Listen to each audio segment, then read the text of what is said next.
Hello students, today we are going to discuss the comparative development experiences of India and its neighboring country. So students, जहाँ इस chapter के अंदर we are going to discuss about India, China and Pakistan. क्या उनका experience रहा है during the development phase और कैसे कैसे आज उनकी condition change हुई है, right? So let's start first with the China. So यहाँ पे we will see the development path of China कि चाइना कहाँ सिचुएटेड है, क्या उसकी पॉपुलेशन है एंड कैसे वहाँ पे डेवलपमेंट क्राइटेरिया फॉलो है. सो चाइना का हम देखा जाए इसका क्या है, सबसे oldest and it's a continuous civilisation.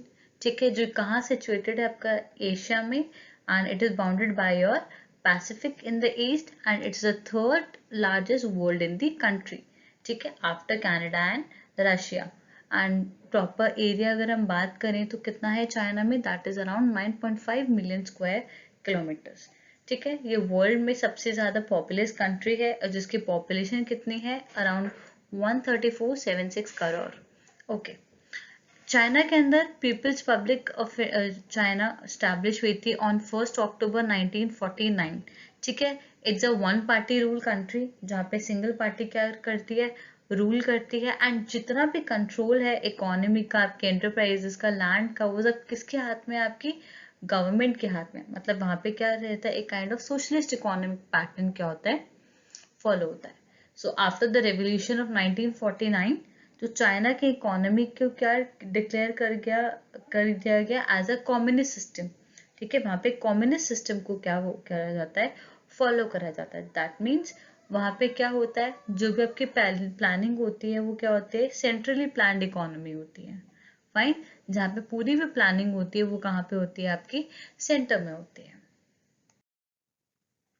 Now for the development of China, basically वहाँ पे दो टाइप की स्ट्रैटेजीज को, ठीक है, फॉलो किया गया था. The first one is the Mao period, right, and the second one is the post Mao period. ठीक है, जो माओ पीरियड था that was from 1949 to 1976 and the post Mao period or the post reform period that was from 1976, right? So let's see जो जो यहाँ पे policies and follow किया गया. So if we talk about the Mao period or the pre-reform period that was from 1978 or 1947 to 1976, so यहाँ पे तीन type की स्ट्रैटेजीज को फॉलो किया गया था. एक था ग्रेट लीप फॉरवर्ड कैंपेन, एक था कम्यून सिस्टम, राइट, और एक था आपका great proletarian reform. So let's start with the Great Leap Forward campaign. कि ग्रेट लीप फॉरवर्ड कैंपेन में क्या था, तो सबसे पहले आपको याद रखना है कि कौन से ईयर में स्टैब्लिश हुआ था. तो इट वाज स्टैब्लिश्ड इन 1958 और इसे स्टैब्लिश किसने किया था, माओ ने. ठीक है, एंड इट्स पूरे कैंपेन का मेजर ऑब्जेक्टिव क्या था, चाइना की इकोनॉमी को मॉडर्नाइज करना. ठीक है, चाइना की इकोनॉमी क्या थी, बेसिकली एक एग्रीगेरियन इकोनॉमी थी. तो उसे एक एग्रीगेरियन इकोनॉमी से इंडस्ट्रियल इकोनॉमी के अंदर कन्वर्ट करना, that was the main objective of this reform. ठीक है, सो यहाँ पे आपने क्या किया गया, बेसिकली उसको रिफॉर्म को, इस रिफॉर्म के अंदर चाइना के अंदर इंडस्ट्रियलाइजेशन के लाने के लिए क्या किया गया, लोगों को एनकरेज किया गया कि वो ज्यादा से ज्यादा इंडस्ट्रीज क्या करें, सेटअप करें. उनको बोला गया कि अगर आपके पास जगह नहीं है इंडस्ट्री सेटअप करने के लिए तो जितने भी आपके बैकयार्ड्स हैं वहां पे क्या करो, छोटे छोटे इंडस्ट्री सेटअप करो और क्या करो, मास लेवल के ऊपर प्रोडक्शन करो.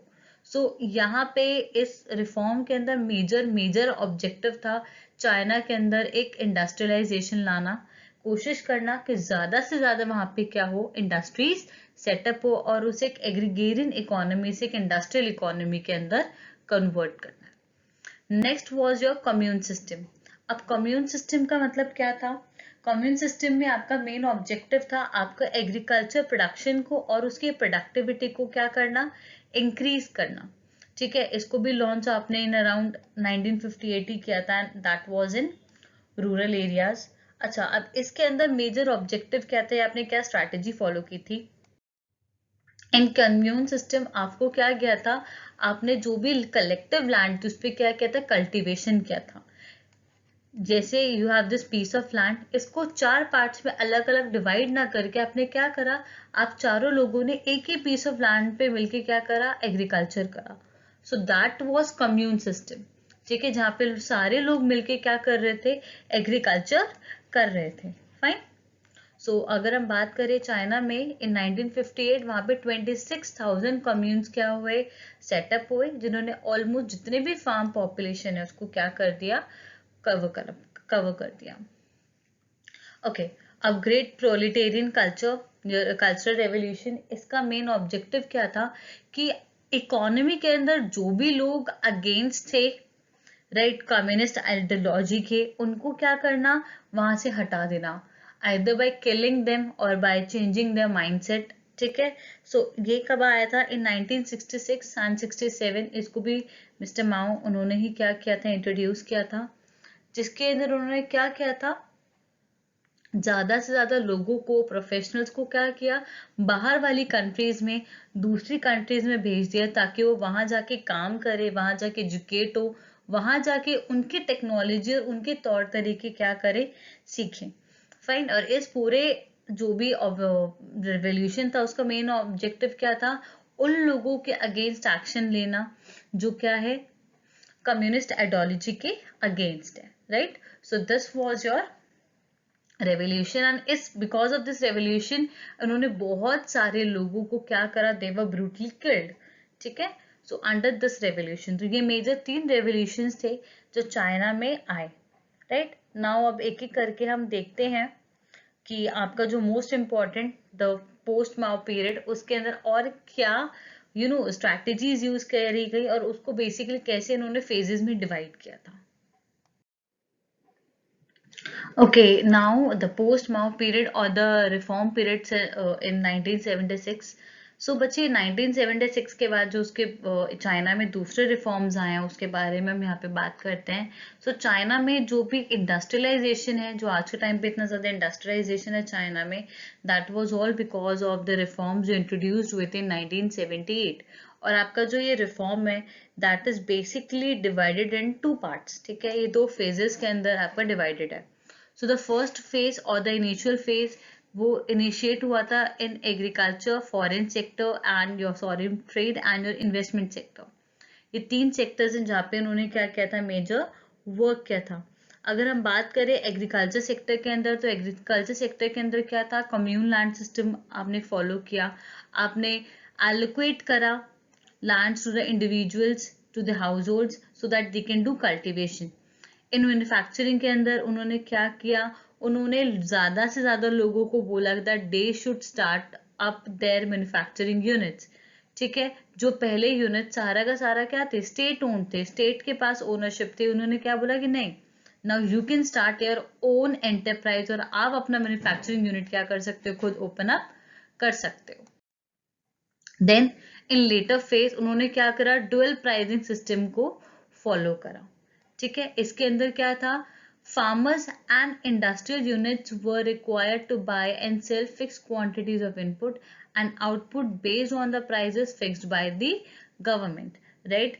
जितने भी आपके फार्मर्स थे और जितने भी इंडस्ट्रियल्स थे, जितने भी आपके इंडस्ट्रियल यूनिट्स थे, वो उसी प्राइस के ऊपर सामान बेचेंगे जिस प्राइस के ऊपर गवर्नमेंट ने क्या कर रखा है, फिक्स कर रखा है। मतलब वो प्राइस जो गवर्नमेंट ने फिक्स कर रखा है उसी प्राइस के ऊपर क्या कर सकते थे, फार्मर्स और इंडस्ट्रियल्स क्या कर सकते थे, अपना सामान खरीद सकते थे और सेल कर सकते थे। रेस्ट वो जो भी मार्केट में प्राइस चल रहा है, ओपन मार्केट ऑपरेशंस के बेसिस के ऊपर जो भी प्राइस डिटरमाइन हो रहा है, तो उसके ऊपर क्या करते थे, बाइंग एंड सेलिंग करते थे। तो यहाँ पे देखा जाए डुअल प्राइसिंग था, मतलब फार्मर्स और इंडस्ट्रियलिस्ट के लिए कुछ और, जनरल पब्लिक के लिए कुछ और।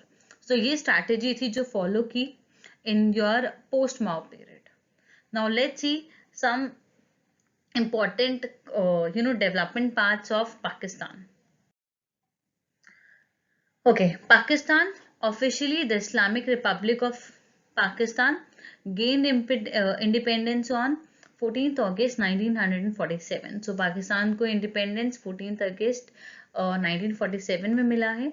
ठीक है, and initially जो पाकिस्तान था that was a mixed economy। ठीक है, पाकिस्तान ने भी क्या करा, एक मिक्स इकोनॉमी को फॉलो करा जस्ट लाइक इंडिया, जहाँ पे पब्लिक और प्राइवेट दोनों सेक्टर्स की क्या थी, ओनरशिप थी, right. In late 50s and 90s Pakistan ने क्या करा, एक variety of regulated policy reforms को क्या करा, फॉलो अप करा या इंट्रोड्यूस करा, जिससे क्या हो पाए, आपकी जो डोमेस्टिक इंडस्ट्रीज है उनको क्या मिल जाए, ग्रोथ मिल पाए। अब उन्होंने इस पॉलिसी में क्या यूज करा, उन्होंने टैरिफ प्रोटेक्शन और डायरेक्ट इंपोर्ट कंट्रोल को यूज करा। मतलब उन्होंने अलग अलग टाइप के टैरिफ्स लगाए, प्लस उन्होंने डायरेक्टली क्या करा, पूरा का पूरा इंपोर्ट कंट्रोल करा, जिससे क्या हो, आपकी जो डोमेस्टिक इंडस्ट्री है उनको ग्रोथ मिले, वो क्या कर पाए, ग्रो कर पाए। ठीक है। सो पाकिस्तान ने started it's planning development strategies, और उसने अपना फर्स्ट 5 ईयर प्लान किस ईयर में इंट्रोड्यूस करा, इन 1956। दिस इज इंपॉर्टेंट, ये आपको याद रखना है कि पाकिस्तान ने अपना फर्स्ट 5 ईयर प्लान इंट्रोड्यूस कब किया था। अगर इंडिया का पूछा जाए देन इट इज 1951। ठीक है। In agriculture sector, the introduction of green revolution and increase in public investment in infrastructure leads to the mechanization and rise in food grains production. This changed the agrarian structure dramatically. That means इसके अंदर क्या हुआ, इन्होंने भी क्या करा, green revolution को use करा, एंड प्लस पब्लिक इन्वेस्टमेंट में क्या करा, इंक्रीज करा, जिससे क्या हुआ, आपका इंफ्रास्ट्रक्चर में क्या हुआ, इंक्रीज आया। ऑफकोर्स उन्होंने क्या करा, इंफ्रास्ट्रक्चर अपना इम्प्रूव करा, जिसकी वजह से आपकी जो फूड ग्रेन्स की प्रोडक्शन है वो इंक्रीज हो गई, और इनका जो एग्रीगेरियन स्ट्रक्चर था उसमें क्या आया, बहुत बड़ा एक शिफ्ट आया या फिर एक चेंज आया। Okay, now next point. In late 1970s, capital goods industries were nationalized. 1970s में उन्होंने क्या करा, जितने भी capital goods industry थी उनको क्या करा, nationalize कर दिया। ठीक है। And in 1970 they shifted, there was a shift in government policy when it adopted the policy of denationalization। मतलब इन्होंने 1970 के अंदर क्या करा, अपनी गवर्नमेंट पॉलिसीज में एक चेंज लाया, और इन्होंने एक अपनी इकोनॉमी के अंदर डीनेशनलाइज पॉलिसी को क्या करा, अडॉप्ट करा। अब यहाँ पे काफी लोग कंफ्यूज हो रहे होंगे that what is the meaning of denationalization. So बच्चे, देयर इज नथिंग, इसके अंदर कुछ भी नहीं। इन्होंने बेसिकली क्या करा, प्राइवेटाइजेशन किया। जैसे हमारे इकोनॉमी में हुआ था ना, दैट हमने क्या किया था, अपने जो स्टेट की ओनरशिप थी, जो गवर्नमेंट के पास ओनरशिप थी, उनको क्या दिया था, प्राइवेट सेक्टर को दिया था। तो सिमिलरली यहाँ पे अपने सिंपल अगर हम बात करें तो पाकिस्तान ने क्या करा, बेसिकली प्राइवेटाइजेशन किया। And in 1988, the reforms were initiated in the country into various sectors। जैसे हमारे यहाँ पे इकोनॉमिक रिफॉर्म्स आए थे, सिमिलरली इनके यहाँ इकोनॉमिक रिफॉर्म्स आए पाकिस्तान में। सो इन 1988 वो रिफॉर्म्स आए, वो डिफरेंट सेक्टर्स के अंदर क्या हुए, वो रिफॉर्म्स इनिशिएट किए गए।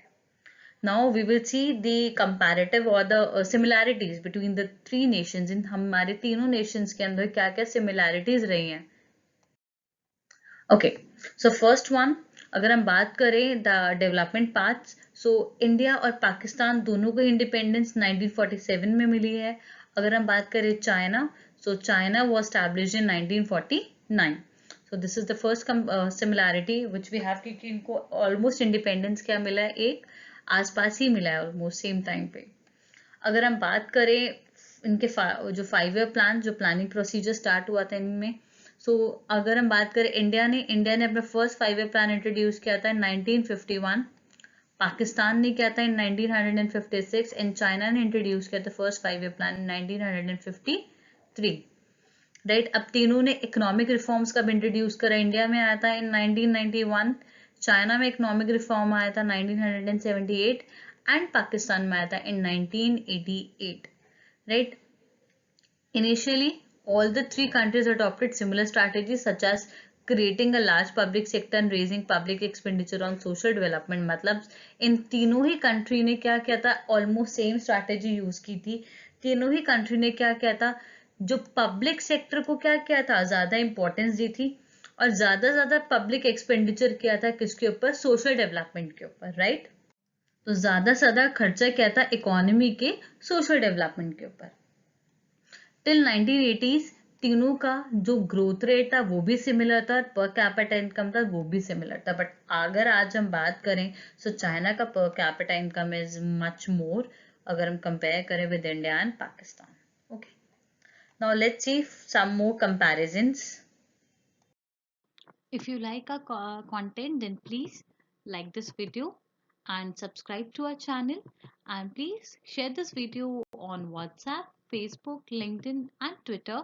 And if you have any doubt or any query, you can just comment down below, and thank you for watching this.